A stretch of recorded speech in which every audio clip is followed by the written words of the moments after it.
Yamaha Motorcycle 2026 model, mga idol. Yan po yung ating pinaka-inaabangan na sana ay dalhin sa atin ng Yamaha Motors Philippines ang mga latest model na ito. Especially may mga new sports touring bike tayo na model na wala pa rin sa Pilipinas. Gaya nga po itong Tracer 7 kung saan pareho to ng engine type ng MT-07, pero ito naman ay adventure touring at sports category. Well, mga idol, napaka-forma nito. At isa pa sa mga gusto nating makita rin sa Pilipinas, ang bagong Tracer 9 GT version. Aba, mga idol, again, inaantay rin natin ang latest 2026 Yamaha MT-07. Mas modern with new TFT dashboard and more high-tech na rin ito with Yamaha automatic manual transmission. Aba, mga idol, para din tong e-clutch. Kaya talagang napakadami pa nating inaantay newest model from Yamaha at itong bagong 2026 model year na Yamaha T-Max, mga idol. Meron na tayong bagong colorway at syempre updated, and alamin natin may mga nadagdag bang features para dito. At itong ating feature today, ang pinakasikat or mga model na pwede nating makita at asahan na dadalhin ng Yamaha Motors Philippines. Itong bagong Yamaha Tenere 700, ito ang rally version, no? Napaka-pogi nyo ng style ito. Pero siyempre pa, meron na rin tayong 2026 model yan. At ito nga, ang bagong Yamaha YZF R9 triple cylinder 900cc. Ito, nakita na natin ito dito sa atin sa Pilipinas. Last time na nag-launch ang Yamaha Motors Philippines, nasilayan natin yung R9 na yan. At may bago rin tayong abangan, new colorway para sa bagong Yamaha X-Max 300. And ang Tech-Max version, until now, wala pa rin ito sa Pilipinas. Hopefully, magkaroon din tayo kahit ilan lang, ano. At syempre, ang updated model 2026 new Yamaha YZF R7. Ito, mga idols, malaki pong in-improve nila sa R7. And dito nga sa Pilipinas, talagang napaka-competitive ng ganitong category. Yung middleweight, no? Kasi marami po talagang mga available brand na ganito rin ang kanilang displacement. Gaya nga po sa ating Siap Moto kung saan meron silang 675cc triple cylinder na. So talagang ang hirap ng labanan sa ganitong category, yung middleweight, mga idol. From Kawasaki, syempre nandiyan naman ang Ninja 650 at andyan din ang kanilang Ninja ZX-6R 4-cylinder. O, di ba, mga idol? At ito pa, ang pinakasikat nilang iconic heritage bike. Walang ibang XSR 900. And ngayong 2026, meron silang bagong model release. Ito nga po ang GP version or Sports Cafe, no? Talagang mas pinaganda at mas pinapogi pa. All yellow ang color na to. XSR 900 GP. Mga idols, kung mahilig kayo sa motorsiklo, sakto ang ating YouTube channel. Kaya don't forget to subscribe. At sa mga magiging update ito, syempre abangan natin lahat yan. At syempre makikita nyo rin sa ating page ang ating mga latest feature at update na yan. Kaya don't forget to follow my page, mga idol, dahil ilalagay natin ang presyo at kailan po i-release sa atin sa Pilipinas once na maglabas po ng update or balita ang Yamaha Motors Philippines para sa mga bagong model na to. Well, 70 years na po ang ating Yamaha Sports category. Kaya meron silang bagong decals, ano? Yan ay may bagong colorway kung saan color red, color white, at color black ang combination. So tatlong model ang ginawa nila ng ganitong livery or bagong decals or bagong color, ano. Kagaya ng Yamaha R9, so meron din tayo makikitang 70 years anniversary livery para dito. And siyempre, ang bagong Yamaha YCF R3 at bagong Yamaha YCF R7. So tatlong model ang ginawa nila yan ng 70th year anniversary na yan. And kung mahilig ka naman sa mga iconic at syempre heritage style, gaya po nga itong XSR 900, meron silang XSR 900 GP version. 2026 new model, color yellow, no? At syempre, yan po, napaka-forma talaga, no? 890cc triple cylinder with 6-axis IMU plus loaded sa mga tech features, cornering ABS, cruise control, quick shifter, traction control, sleeper clutch, at hindi lang yan, yung kanyang bagong TFT display. Aba mga idol, talagang napakasulit itong bagong XSR 900 GP. Hindi lang siya basta maporma. Aba, ibang klase pa. No? Siyempre, special livery itong kanilang nilabas na to ngayong 2026, ang GP version, kung saan iconic yung kanilang design para dito. At mga idol, pagdating sa kanyang specs and features, talagang napakasulit ito. Well, tignan natin kung ilalabas to ng Yamaha Motors Philippines. And malay mo, maglabas sila ng special numbers or edition lamang. So, hindi ganun kadami, pero at least meron tayong makita dito sa Pilipinas. Well, napaka-forma na. Di ba mga idols, kung mahilig ka sa ganyang classing style, heritage bike, classic at retro, plus GP version, aba, ito ang perfect sa inyo, XSR 900 GP, Born from Glory. And sabi ko nga sa inyo, ang bagong Yamaha YZF R7 ay meron ng latest updated model kung saan mas pina-modern pa nila, pinaganda at updated. Kasi nga, medyo nilangaw yung R7 dito sa atin sa Pilipinas, meaning hindi masyadong bumenta. At syempre dahil sa dami rin ng kakompetensya nito sa ganitong category, super dami kasi naglalaban sa middleweight category ng sports bike. Sabi ko nga sa inyo, merong Honda CBR 650R at ang 4-cylinder ng Kawasaki ZX6R. Aba mga idol, dun pa lang sa dalawang model na to, talagang super sikat yan. At kung makikipagsabayan ng Yamaha YZF R7, medyo kapusye. Kasi nga ito lamang ay 2-cylinder na merong 690cc. So talagang sinabayan pa to ng bagong CF Moto 675 SRR, ay talagang mapapalaban talaga ang Yamaha dito. Pero ito nga, good news at meron na silang updated model, mas pinaporma at mas pina-high-tech ang bagong model na ito. Ayan mga idols, ang ating new YZF R7, dalawang kulay, race blue at black color. And para naman po sa ating scooter category, eto meron tayong bagong Yamaha X-Max 300 at ang release nga ang Yamaha Europe ng 2026 new model, bagong colorway mga idols. Wala silang dinagdag sa kanilang features para dito.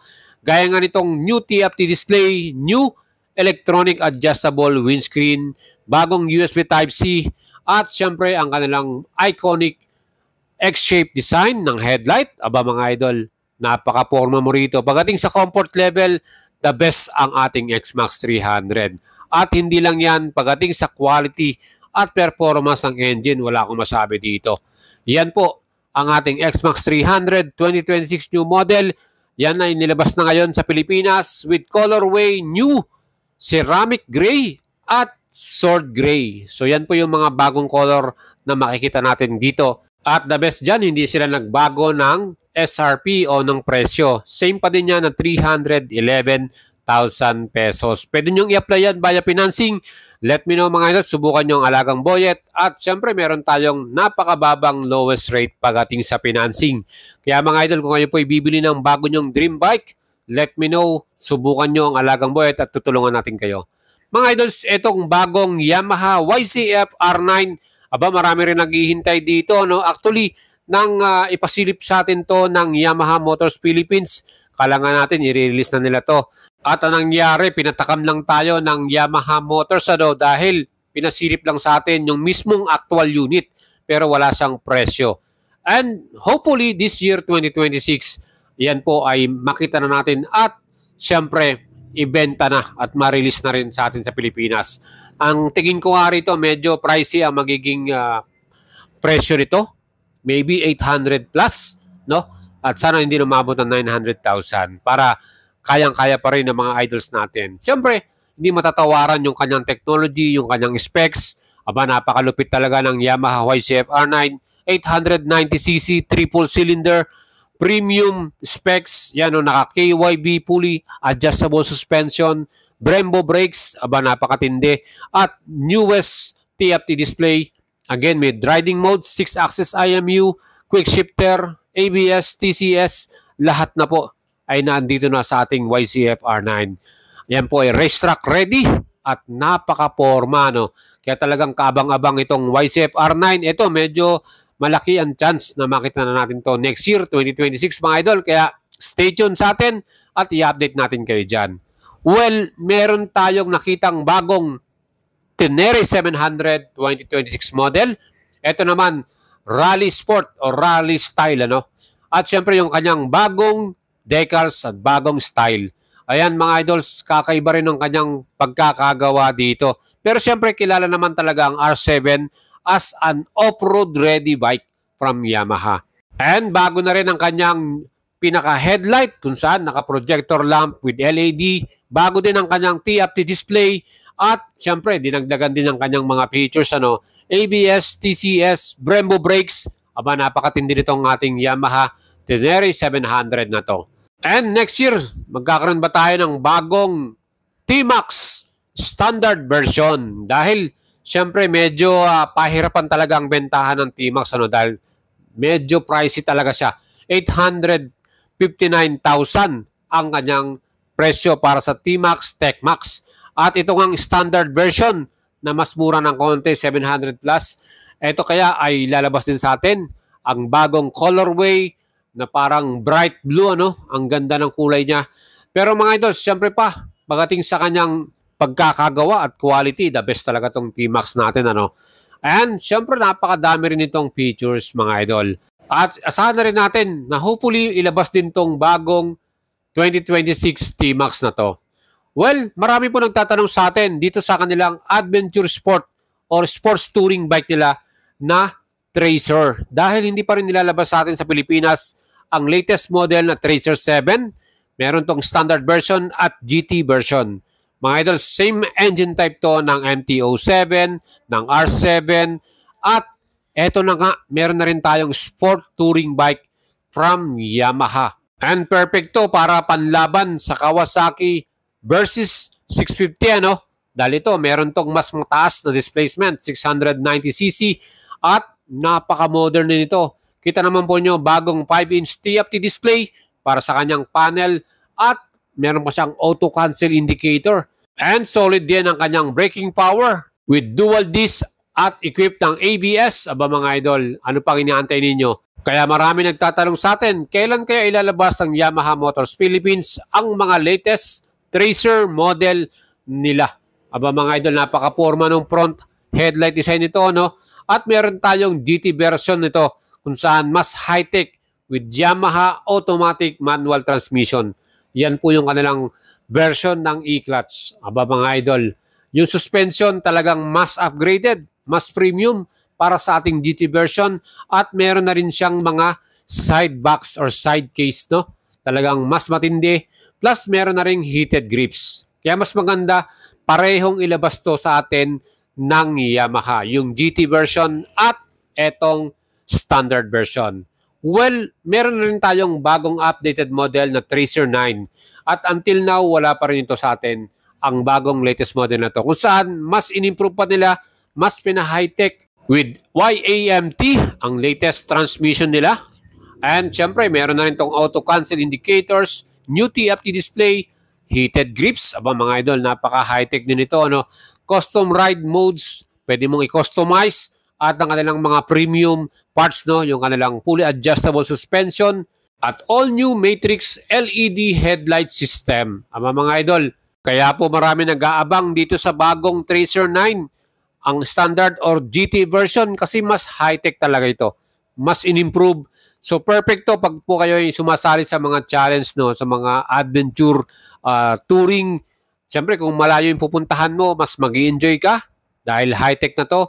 Meron siyang navigation, kumpleto na no? Electronic adjustable windscreen, at siyempre napakalinaw ng kanyang headlight.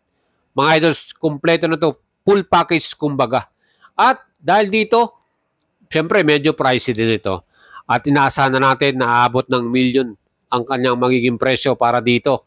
And syempre, kung tayo po ay magkakaroon ng chance dito sa Pilipinas, well, very good news kung ilalabas ng Yamaha Motor Philippines ang latest nitong Tracer 9 Standard or GT version. And eto mga idol, marami po nang tatanong sa atin itong Yamaha Hyper Naked nilang model, ang MT-07 2026 new model. Kasi nga, masyado nang matagal ang ating model na nandito sa Pilipinas. So, hindi pa rin yan ina-update ng Yamaha Motors Philippines. So talagang at medyo madami yung aabangan nating mga bagong model next year mga idol. And hopefully lahat ng mga ito ay makita na rin natin. Siyempre para naman masubukan din ng mga Filipino riders natin dyan at mga idol natin ano. At di ba nila alam, marami po may gusto ng bagong MT-07 dahil new TFT dashboard na to, 5-inch. Meron na rin siyang electronic throttle, intuitive new switchgear, at very responsive na bagong suspension. Again, yung riding experience natin mas ma-enhance talaga dito. And eto nga, meron tayong Yamaha AMT or ATMT version. Pwede kang pumili kung anong transmission ang gusto mo. At meron na rin siyang cruise control mga idol, ano? Kaya talagang super modern ng bagong MT-07. Kaya talagang kasabik-sabik itong bagong model na to. And hopefully masubukan na natin yan. Kaya stay tuned kayo sa ating YouTube channel, Boy Salabaria. Don't forget to subscribe.